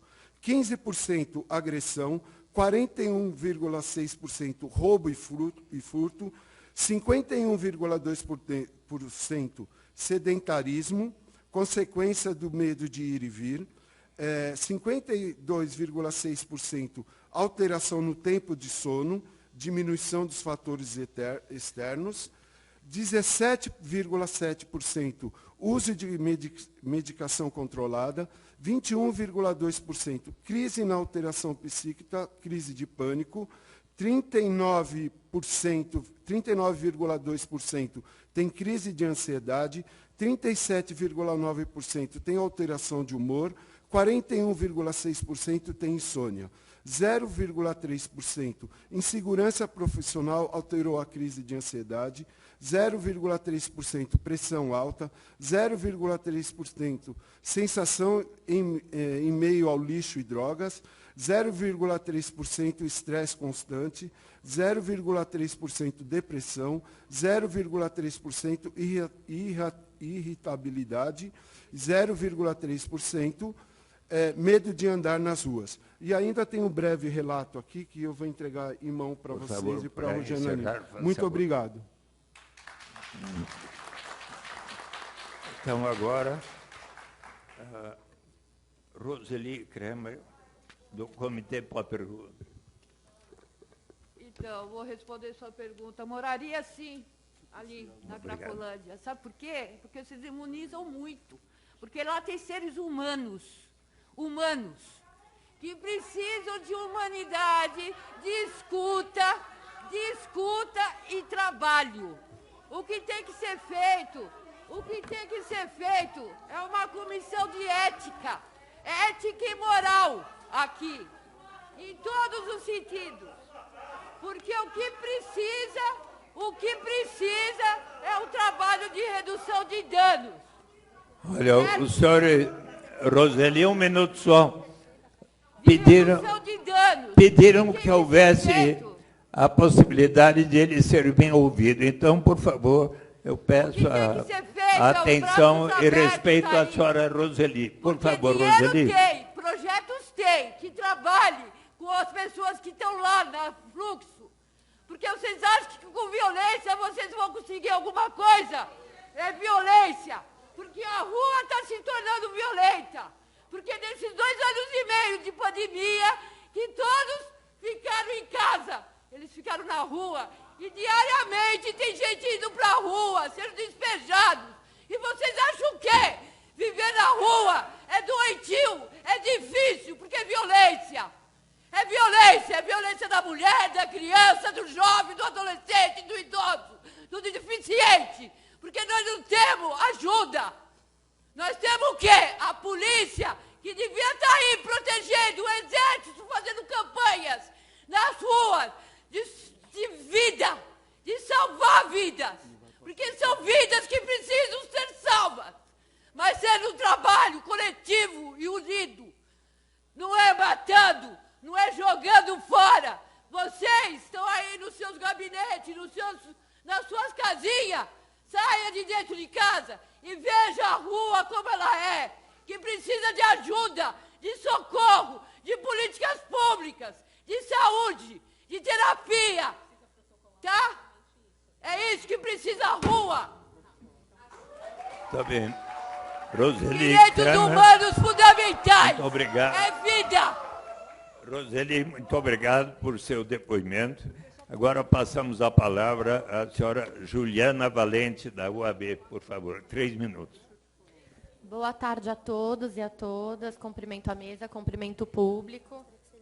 Primeiro, gostaria de responder a palavra do representante morador explicando que, infelizmente, a resposta não é tão simplista quanto a gente gostaria que fosse, né? Sim ou não. Sou a favor ou não da internação compulsória, sou a favor ou não da Cracolândia na frente da minha casa. A resposta não é tão simplista, por quê? Né? Quem é a favor da pobreza, quem é a favor de pessoas em situação de rua dormindo em qualquer lugar? Ninguém é a favor, né, de que existam pessoas em situação de rua. A gente é a favor da moradia, a gente é a favor do trabalho, da dignidade. Então, por isso eu respondo, né? A resposta não é tão simplista. Foi essa a questão que eu trouxe. Também gostaria de pedir aqui a todos, né, que a gente consiga ter uma conversa, aqui, um debate harmonioso, né, que as falas sejam respeitadas. Eu me senti até um pouco pressionada por vocês, tentando até me silenciar. É sim ou não? É sim ou não? Gente, calma, eu estava tentando me posicionar e explicar para vocês. Eu acho que a gente tem que tirar daqui, como até a própria doutora Janaína nos falou, a gente entender o que é convergência e o que é divergência. E a gente vê o que a gente converge e tentar construir em cima disso. Porque, infelizmente, como eu disse, as respostas não são simplistas. Quanto à internação compulsória, gostaria de falar aqui, eu acho que também é importante trazer para vocês esse outro aspecto, né? A gente tem que falar do que a gente sabe. Hoje eu estou falando aqui como advogada, como representante do AB, então o que eu posso trazer para vocês da internação compulsória? Primeiro, muito respeitável e que ótimo que a gente trouxe um especialista, um psiquiatra, para ser ouvido, para trazer as nuances sobre a problemática toda. O que nós, como OAB, a gente pode trazer para vocês sobre a internação compulsória, que existe lei regulamentando isso. Então, assim, o problema não é simplista. Eu não quero a Cracolândia na minha casa, então a gente vai fazer o quê? A solução é prender todo mundo, é internar todo mundo? Não. Existem leis para isso, são pessoas, né, que é isso que a senhora Roseli trouxe hoje, né? São pessoas que têm seus direitos, né? Então, como todos, por favor, não gostaria de ser interrompida, peço respeito à minha fala, assim como eu respeitei a fala de todos os colegas. Então, sobre a internação compulsória, o que eu queria falar para vocês, tá? Ela pode ocorrer em, no máximo, 90 dias, é por ordem de um juiz e deve ser fundamentada, tá? Por laudo médico. Então, são situações excepcionais, né? Em caso de perigo de vida, por exemplo, tem que ser respaldada pelo Ministério Público e tanto a própria pessoa, algum familiar, pode pedir a interrupção a qualquer momento. Então, é isso. As soluções não são simplistas. O que eu queria trazer aqui mais uma vez, que eu já trouxe em vários debates e trago novamente, que a luta do AB dentro disso tudo é que seja respeitado o Estado Democrático de Direito. Por que eu digo isso? Que sejam respeitados todas as garantias e direitos fundamentais de todo cidadão, né? Tanto dos moradores, quanto das pessoas em situação de rua. E hoje o que eu trago e que eu chamo a atenção novamente é quanto à Operação Caronte. Ninguém é contra uma operação que busque realmente o fim de uma facção criminosa. O que tem que ser discutido aqui, tá? As ações ilegais em torno disso. Então, no fatídico dia que o doutor Flávio nos colocou aqui, aconteceram outros fatos que não vieram à tona e que é importante a gente falar. E gostaria de uma atenção especial da doutora Janaína, também professora, que tem muito conhecimento sobre o assunto. Infelizmente, nesse dia, não só nesse, nós tivemos conhecimento, via Comissão de Direitos Humanos, de dezenas de prisões para averiguação. Esse tipo de prisão não é fundamentada, tá, em nosso ordenamento atual. Ele existia na época da ditadura. Para o leigo, para quem não conhece a prisão para averiguação, o que significa? Eu escolho a senhora aqui, eu, policial, me desculpa, tá? Mas é bem assim, pode ser aleatório, e te levo sem fundamentação legal alguma para que eu averigue ali na delegacia se tem algum BO ou não contra você, e se não tiver, eu faço uma ficha contra você. Eu tive acesso no 77DP, então, Janaína, deixa eu só concluir, tá? O que a Janaína falou sobre o mapeamento das pessoas, ele já acontece. Tá? Está tendo um mapeamento de pessoas em situação de rua, mas de uma forma ilegal, um mapeamento criminal. Então, tem pessoas ali só com a foto e a digital, falando que passaram por ali, não tem nada, e são liberadas, e outras não. Essas pessoas não podem ser detidas a esmo. Então, a gente vê fotos em jornal de mais de 400 pessoas em situação de rua sentadas, rendidas, e depois disso, dezenas de pessoas sendo levadas para a delegacia. O que a gente quer que seja respeitado é isso, a real busca me desculpem, até me atrapalhei aqui. O delegado nos trouxe a informação de que naquela operação em específico, ele teria um mandado de prisão, tá? E, na verdade, eu mesma e outros advogados que estavam lá, a gente viu dezenas de pessoas em situação de rua sendo revistados e sendo liberados depois. Posteriormente, saiu no jornal que eram 8 mandados de prisão. Então, né, só comprova o que eu estou falando aqui das prisões para averiguação. Peço desculpa que eu excedi um pouco o tempo.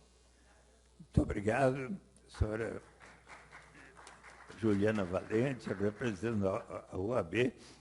Agora, o senhor Paulo Blanco, por favor, eu tenho que pedir síntese, porque temos que entregar a sala daqui a instantes. Bom dia a todos, a todas, a todos os presentes daqui da mesa. Eu, na realidade, eu tinha aqui muita coisa para dizer, porque quando eu vi que o psiquiatra falou por 20 minutos, eu falei, bom, acho que eu vou poder falar um pouquinho mais, mas eu vou ter que reduzir, infelizmente, porque eu percebi que os pesos são diferentes para nós. Primeira coisa, eu queria pedir encarecidamente, aliás, eu falo aqui, tudo quando eu falar que eu vou pedir, eu estou falando em nome de todos os moradores e comerciantes da região do centro, é que o termo Cracolândia seja abolido em respeito a todos nós, porque Lândia vem do território, e esse território não é dos traficantes. O território é nosso. Nós, moradores, comerciantes que vivemos, pagamos nossos impostos. Então, eu peço encarecidamente que, a partir de hoje, essa casa e todas as pessoas aqui envolvidas nunca mais utilizem, porque ao utilizar o termo Cracolândia, vocês vão saber que vocês estão ofendendo profundamente toda a população. A partir de agora, aliás, a partir de um certo tempo... Pessoal, tudo bem? A partir de um certo tempo já, nós utilizamos apenas Craco. Tá? Na reunião passada, inclusive, Charles e a Sônia também já utilizou, mas ele não soube explicar. Então, por favor, a partir de agora, em respeito a todos nós pedimos que não se utilize mais o termo Cracolândia. Com relação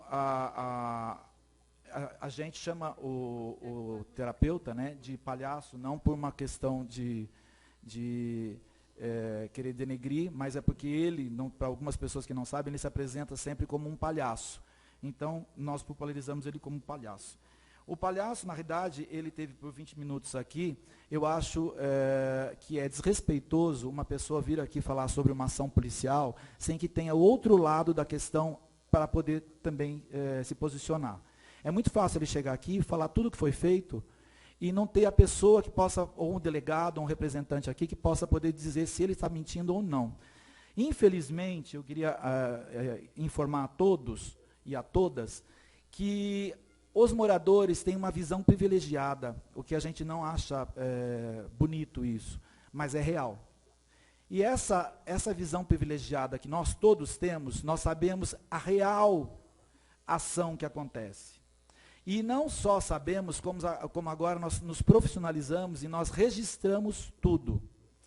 O registro é feito com data, hora e local. Então, quando alguém agora for dizer, houve uma ação da polícia, ou seja, quem for, que foi truculenta, nós estamos presentes ali, nós sabemos se foi truculenta ou não. Nós ouvimos os lados. E eu queria deixar bem claro, inclusive, eu percebi que a Roseli se exaltou, eu queria mais uma vez dizer que nós, população, não somos contra o usuário, nós somos contra o traficante. Nós queremos que eles tenham uma vida digna, só que não é digno você manter uma pessoa na rua. O que vocês defendem é que eles fiquem na rua. Isso é desumano. É desumano você tratar uma pessoa nas ruas.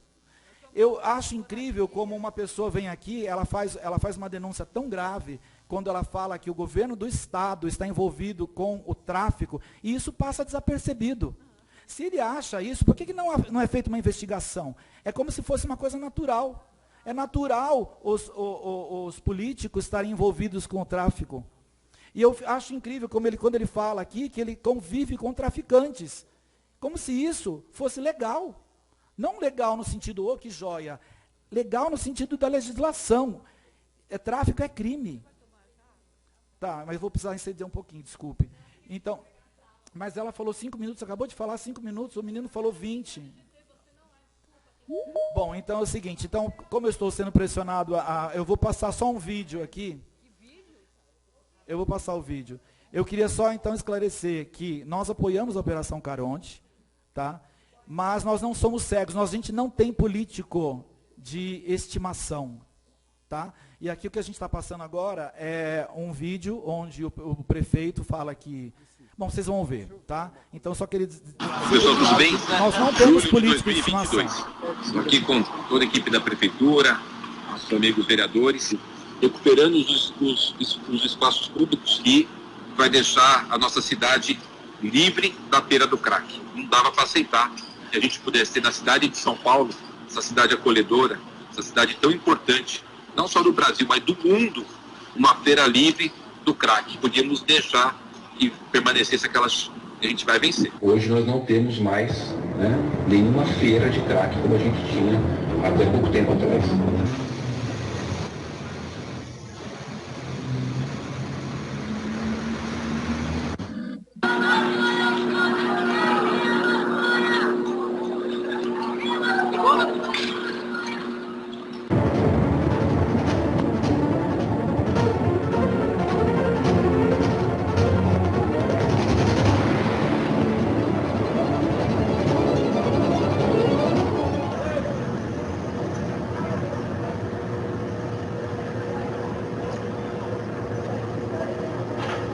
Os usuários de drogas que vivem nas ruas em São Paulo sempre formam grupos. Eles não andam sozinhos e aos poucos tomam conta do lugar que escolhem para fixar um ponto. Estas imagens foram feitas por moradores enquanto os usuários migravam de um ponto para o outro, centenas ao mesmo tempo. Isso durante o dia e a noite. Segundo os moradores, eles colocam música alta e gritam o tempo todo.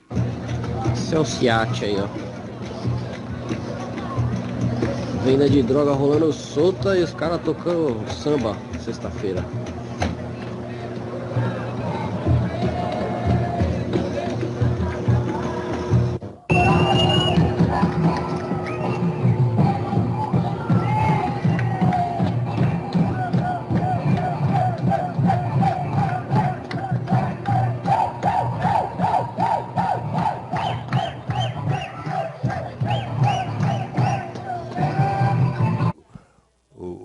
Alô, o grupo de trabalho, eu entendo. Um minutinho só para uma explicação que há temas importantes que precisam ser debatidos e estudados. Nem todas as reuniões podem ter formato de audiências públicas e as partes do território estão todas representadas no grupo de trabalho. E há no grupo de trabalho 3 moradores que falam em nome de todos. Só queria bem esclarecer isso e também informar que a próxima reunião do grupo de trabalho será dia 22 de 9 às 11 horas na Câmara Municipal. Eu queria ali...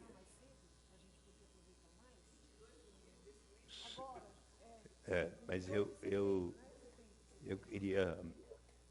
Se a Érica Hilton não puder estar presidindo, então a deputada Janaína poderá fazer, porque eu, dia 21 e 2 de abril, tenho um encontro com os jovens sobre a economia de Francisco e Clara, em Assis, com o Papa Francisco. Então, onde eu vou conversar com ele sobre a renda básica de cidadania. Então, por favor, senhor Saul Namias, presidente do Conseg Bom Retiro, para concluirmos a nossa reunião. Ok, obrigado, vereador Suplicy. Pode ser às 10? Tá bom. Por favor, senhor. Não, só e agradecendo ao vereador e à deputada Janaína Pascoal, nós estávamos inscritos desde a última, porque essa fala que eu estou fazendo aqui não é do Conseg Bom Retiro, a fala dos Consegues do centro, que são 12, a partir do quê? Das coisas que toda a população, tanto comerciantes como moradores, trazem para a gente na reunião. Então, vou ler aqui o texto que já fizemos. Manifestação dos consegues da área central da cidade de São Paulo sobre as questões que envolvem as pessoas em situação de vulnerabilidade na rua. Local aqui, né, quinta reunião do Grupo de Trabalho Interinstitucional da Cracolândia, na Câmara dos Vereadores de São Paulo. Os consegues da área central da cidade de São Paulo, aqui representados pelos presidentes dos distritos que assinam este documento, vêm por meio deste manifestar sobre as questões que envolvem as pessoas em situação de vulnerabilidade na rua. Não somos insensíveis às questões do drama humano que ocorrem na cidade, em especial em sua área central e histórica.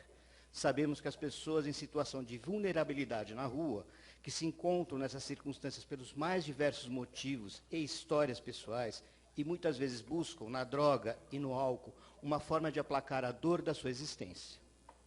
Sim, precisam de ajuda, de um braço estendido e de uma escuta genuína para serem resgatadas e recuperarem a sua dignidade perdida ou até mesmo encontrar a dignidade que talvez nunca tenham experienciado. Todo ser humano precisa de um objetivo, um propósito genuíno para a sua vida em sociedade que o sustente sem ter a necessidade de muletas existenciais como as drogas. A tarefa é, sem dúvida, muito desafiadora e difícil, mas não impossível. Mas gostaríamos também aqui de atentar para um outro grupo, que são cidadãos invisíveis para o poder público, cidadãos que não têm políticas públicas voltadas para si, pessoas que também são sensíveis, possuem também suas dores da existência e, como todo ser humano, também são vulneráveis. Não são perfeitos, têm os seus problemas como todo mundo e, apesar disso, acordam cedo todos os dias para trabalhar, estudar, tentar honrar seus compromissos, suas contas a pagar, contribuir de alguma maneira para que a ordem pública e social, que parece estar sendo esquecida como um valor, se mantenha na sociedade em alguma medida. Como é facilmente percebido, vivemos em uma grande ruptura na ordem social da cidade. A impressão que se tem é que há uma normalização do crime no cotidiano. Mas como assim? Os crimes estão sendo cometidos impunemente? Não há leis? Não existem as forças de segurança para combatê-lo? Sim, as leis existem, mas não estão sendo aplicadas. As forças de segurança estão constituídas, mas muitas vezes estão impedidas de agir adequadamente. As ações efetivas de combate ao crime estão engessadas pelo Ministério Público e pelo Judiciário, e o resultado que colhemos disso é a impunidade. Posta essa situação, já sabemos quais são as consequências.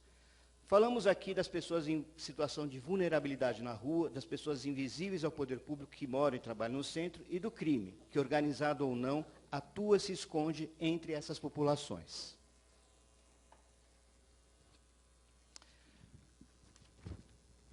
O poder público, representado amplamente nesse grupo de trabalho, é mais uma tentativa bem-vinda para se encontrar um caminho viável de se solucionar esse grave problema que já foi amplamente descrito nas discussões aqui realizadas. No entanto, essa população invisível já mencionada está cansada de promessas e discursos que muitas vezes parecem uma eterna procrastinação das ações efetivas que precisam ser realizadas com urgência em relação ao problema, pois a vida é agora. A ordem e a segurança pública devem ser um valor a ser perseguido constantemente pelo Estado e pela sociedade, mas estão sendo destruídas dia a dia nesse ritmo. É importante essa missão, que é um verdadeiro resgate da dignidade humana, a recuperação das pessoas em situação de rua. A rua não é um local desejável de moradia digna a quem quer que seja. É um espaço público para o convívio saudável da vida em sociedade numa cidade. Mas é igualmente importante que o tecido da ordem social não seja destruído. Por isso mesmo é necessária uma forte vontade política e a união de todos os envolvidos nesse trabalho com um sério comprometimento. É o que esperamos ao estarmos aqui provocando o poder público sobre essas questões que são urgentes. Agradecemos aqui a atenção e a iniciativa que proporcionou esse grupo de trabalho na Câmara dos Vereadores, através do vereador Eduardo Suplicy, e na Assembleia Legislativa, através da deputada Janaína Pascoal. Aproveitamos aqui para deixar nossos votos de estima e respeito a todas as autoridades aqui presentes. E só vou mencionar rapidamente os consegues que fazem parte, porque muitos não devem saber, né? Temos a presidente que está presente aqui, a Francisca Chioviti, do Cambuci Aclimação Ipiranga. Assinam também a Luciana Biasi Mendes, Liberdade Segue Glicério, a Marina de Almeida Barbosa, do Conseg Centro, a Marta Lila Porta, que é do Conseg Consolação Higienópolis Pacaembu, o Marco Antônio de Marco, que é do Conseg Santa Cecília Campos Elíseos, o Mário Marcovitch, do Conseg 25 de Março, o Rodrigo Salles, que é do Conseg Jardins Paulista, Saul na mesa, que sou eu, do Bom Retiro, Tânia Pina, que é do Conseg Paris, e Wanda Herrero Brás Moca Belenzinho, desse Conseg. Muito obrigado pela audiência de vocês. Muito obrigado, senhor Saul Mia. Eu dou por encerrada a reunião e permita que eu tenha que sair com urgência para um compromisso inadiável.